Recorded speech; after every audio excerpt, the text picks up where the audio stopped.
Ils sont nombreux à se rassembler sur le terrain de football d'Aqua pour cette troisième mobilisation destinée à soutenir l'opération Ouambouchou décidée par le gouvernement.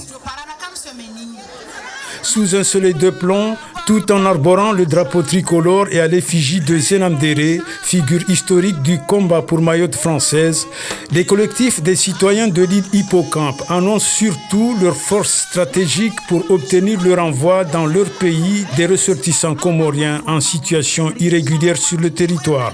Ici à Mayotte, nous sommes les seuls dans l'archipel d'ailleurs à soigner cette population comorienne. Nous les accompagnons aussi dans la scolarisation de leurs enfants. Nous sommes en train de réfléchir de quelle manière les moyens de pression peuvent se mettre en œuvre parce que les moyens sont là.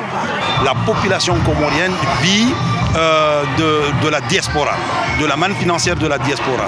Et nous, à notre territoire, nous demandons d'une part à la nation, au ministère des Finances, d'arrêter les transferts financiers vers l'État, vers les Comores, et aussi la population de Mayotte de pouvoir bloquer toute forme de transfert financier vers l'État comorien. À ce moment-là, on comprendra réellement qu'on a intérêt à s'asseoir et à négocier.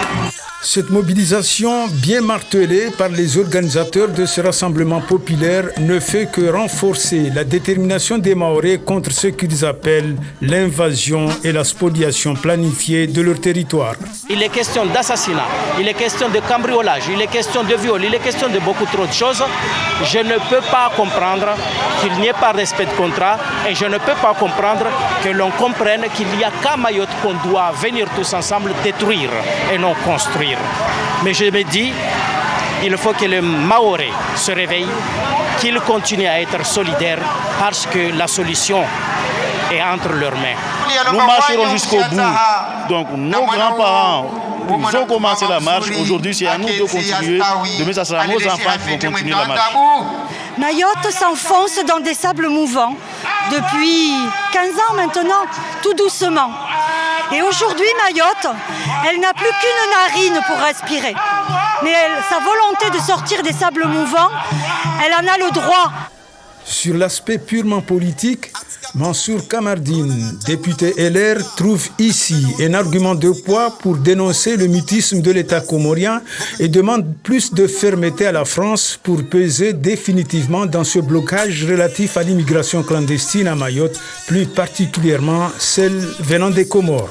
À ceux qui pensent qu'ils réussiront à infléchir la volonté des Mahorais, aujourd'hui ou demain, mais au bout du bout, qu'ils le veuillent ou pas, ils reprendront leurs concitoyens parce qu'il est dans la nature humaine et du droit international que chaque État doit pouvoir récupérer ses concitoyens.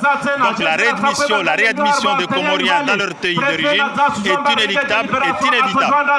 Et comme pour un symbole dans la détermination à gagner leur combat, les jeunes générations s'invitent à la bataille. Pour le combat qu'ont mené nos aïeux, donc nous jeunes maintenant, on doit montrer que nous sommes pour cette île, nous avons de l'amour pour cette île, on ne veut pas que cette île nous échappe. Du coup, on doit prendre le relais et la relève. Cette mobilisation de plus en plus croissante des Mahorais sera sans doute au menu de la rencontre annoncée mercredi prochain, le 10 mai, entre le préfet Thierry Suquet et les maires de Mayotte.